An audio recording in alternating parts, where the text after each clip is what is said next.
Hello everyone, welcome back to my mini blog. तर मी आज बनवणार आहे कैरीचे पने. तर पप्पाने गावावरून आणलं होतं कैरी, तर त्या कैरी फ्रीजमध्ये तसंच पडलं होतं. तर म्हटलं त्याचं बनवूया कैरीचे पने. तर मी कैरी स्वच्छ पाण्याने धुवून घेतली. त्यानंतर कुकरच्या भांड्यात पाणी टाकून कैरीला शिजायला ठेवले. 2 शिट्टी होऊस तोपर्यंत कैरीला शिजवून घेतलं.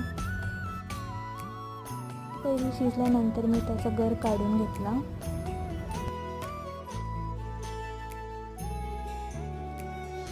तर कैरीचा गर आणि गूळ मी मिक्सरमध्ये वाटून घेतले आणि त्यानंतर ग्लासमध्ये कैरीच्या गराची पेस्ट टाकली, पाणी टाकले. त्यानंतर जिरा पावडर, मीठ, तिखट मिक्स करून घेतलं. आवडले तर do like, share and subscribe to my channel.